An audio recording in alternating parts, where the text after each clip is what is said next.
अस्सलाम वालेकुम नाजरीन, आप देख रहे हैं द इंडोज और मैं हूं आपका मेज़बान इंतजार हैदरी।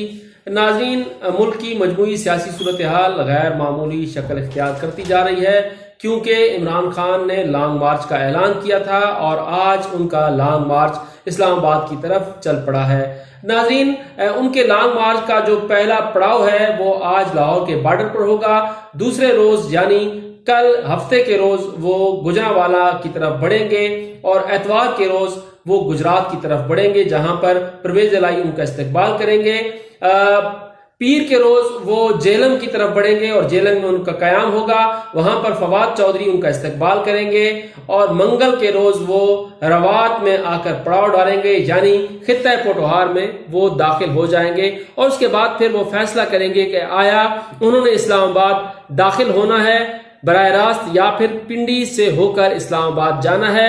हमारे जरा ये बता रहे हैं कि जब वो रवात पहुंचेंगे, रवात के बाद काकपुल के पास आने के बाद टी चौक से जो है वो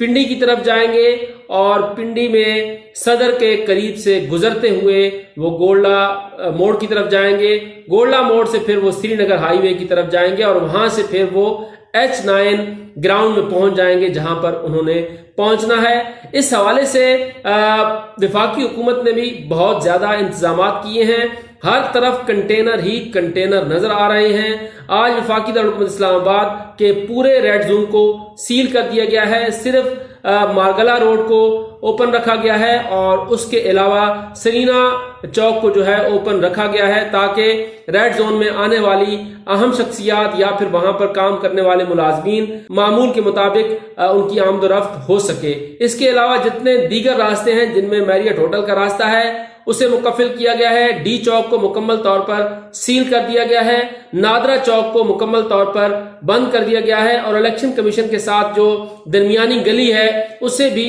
रुकावटें खड़ी करके बंद कर दिया गया है ताकि कोई गैर मुतल्लका शख्स किसी भी रास्ते से दाखिल न हो सके। जो लोग रेड जोन में जाएंगे उनकी जामे तलाशी होगी, उनके पास ऑफिस कार्ड होना जरूरी है, बसूरत दीगर उन्हें भी रेड जोन में दाखिल नहीं होने दिया जाएगा। इंतहाई सख्त इंतजामात जो हैं वो वफाकी हुकूमत की तरफ से किए जा रहे हैं। वजीर दाखिला ये कह रहे हैं कि हमने भरपूर इंतजामात किए हैं और भरपूर तरीके से पाकिस्तान तहरीके इंसाफ के लॉन्ग मार्च की मेजबानी की जाएगी। तहरीके इंसाफ किस तरह से आगे आएगी, इमरान खान ये कह रहे हैं कि उनके साथ लाखों का मजमा होगा और उन्हें कोई रोक नहीं सकेगा। लेकिन एक जो अहम बात है वो ये है कि कल DGISI ने प्रेस कॉन्फ्रेंस की है DGISPR के साथ।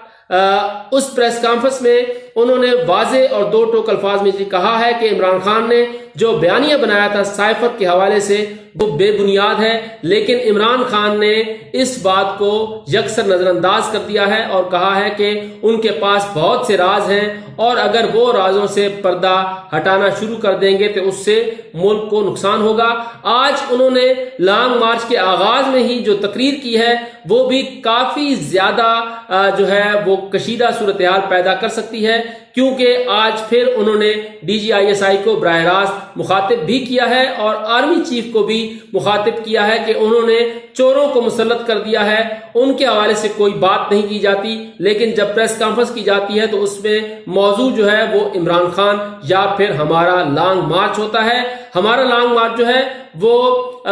किसी सियासी मकसद के लिए नहीं है बल्कि हकीकी आजादी के लिए है। इसी हकीकी आजादी के हवाले से हमने कल वजीर दिफा ख्वाजा आसिफ के साथ गुफ्तगू की, उनसे पूछा कि जब इदारे ये कह रहे हैं कि हम अपने आईनी रोल तक रहेंगे तो क्या जो सियासतदान हैं वो भी बालिग नजरी का मुजाहिरा करेंगे या नहीं, या फिर वो अपने सियासी मकासद के लिए दोबारा उन इदारों की तरफ देखेंगे। तो उस पर उन्होंने ये कहा कि सियासतदानों से बहुत फाश गलतियां हुई हैं, इसके साथ साथ अदलिया से भी गलतियां हुई, ब्यूरोक्रेसी से भी गलतियां हुई और एस्टेब्लिशमेंट से भी गलतियां हुई हैं। अब उन गलतियों से सीखने का वक्त आ चुका है। अगर हम उन गलतियों से सीखेंगे तो फिर ये मुल्क आगे बढ़ेगा। इमरान खान भी ये कह रहे हैं कि इदारों को जो है अपनी आईनी हुदूद में रहना चाहिए, लेकिन इमरान खान क्यों टकराव की तरफ जा रहे हैं, क्यों वो अब इस मामले को मुशावरत के साथ हल नहीं कर रहे, क्यों वो बरसरे आम जलसों में नाम लेकर باتیں کر رہے ہیں، اس سے صورتحال کشیدہ ہو رہی ہے، اور اس سے سب سے زیادہ اگر نقصان ہوگا تو وہ ملک میں پروان چڑھنے والی جمہوریت کو ہوگا، جو کہ اب اپنے 16ویں سال میں داخل ہونے والی ہے۔ اگر سیاستدانوں نے اب بالغ نظری کا مظاہرہ نہ کیا تو پھر شاید اگلے 10 سال ہم پھر جمہوریت کو ترس رہے ہوں گے، اور پھر یہ سیاستدان آپس میں اتحاد قائم کر رہے ہوں گے۔ لیکن آج یہ تمام سیاستدان سیاسی اناؤں کا شکار ہیں، اور ان کی سیاسی اناؤں کی وجہ سے پاکستان اس وقت عدم استحکام کا شکار ہے۔ اس لیے گزارش یہ ہے کہ جو درپردہ مذاکرات ہو رہے تھے ان کا سلسلہ دوبارہ سے شروع ہونا چاہیے، مذاکرات ہونے چاہیے۔ اگر عمران خان یہ کہتے ہیں کہ وہ ملک کے مقبول ترین لیڈر ہیں تو اس میں کوئی شک نہیں ہے کہ وہ ملک کے مقبول ترین لیڈر ہیں، کیونکہ پنجاب میں ان کی حکومت ہے، خیبر پختونخوا میں ان کی حکومت ہے، آزاد کشمیر میں ان کی حکومت ہے، گلگت بلتستان میں ان کی حکومت ہے، اور اس کے ساتھ ساتھ بلوچستان میں بھی کولیشن پارٹنر وہ ہیں، اور سندھ میں بھی ان کے پاس اچھی خاصی صوبائی اور قومی اسمبلی کی نشستیں ہیں۔ تو اس لحاظ سے وہ چاروں صوبوں کی جماعت ہے، ان کی مقبولیت ہے، اس سے کوئی انکار نہیں ہے۔ لیکن جس طرف وہ جا رہے ہیں اس سے ان کی اپنی پارٹی کو نقصان ہوگا، اس سے خود ان کو بھی سیاسی طور پر نقصان ہوگا، اور اس سے ملک میں جمہوریت کو بھی نقصان ہوگا۔ اس حوالے سے صرف پاکستان تحریک انصاف کو نہیں دیکھنا بلکہ اداروں کو بھی سوچنا ہے، مسلم لیگ نون کو بھی دیکھنا ہے، پیپلز پارٹی کو بھی دیکھنا ہے، JUI کو بھی اس پر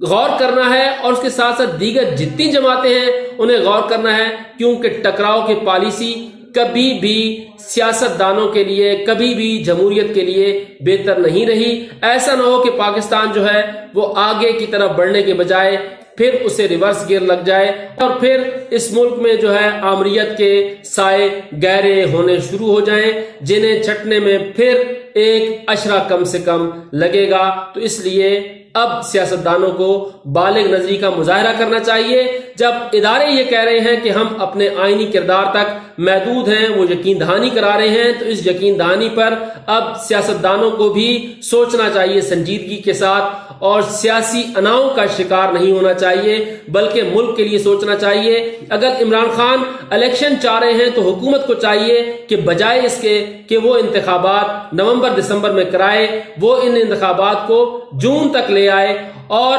وہ لچک کا مظاہرہ کرے۔ عمران خان بھی فی الفور الیکشن کے بجائے اپریل اور مئی تک انتظار کریں اور معاملات کو خوش اسلوبی سے حل کریں۔ اسی میں ملک کی بھی بھلائی ہے، اسی میں قوم کی بھی بھلائی ہے، اور اسی سے جمہوریت بھی مزید پروان چڑھے گی۔ اس حوالے سے مزید جو بھی خبریں ہوں گی، جو بھی اپڈیٹس ہوں گی، ہم آپ کے ساتھ شیئر کرتے رہیں گے۔ ہمارا چینل دیکھتے رہیے اور اپنی رائے کا اظہار ضرور کیجیے۔ شکریہ۔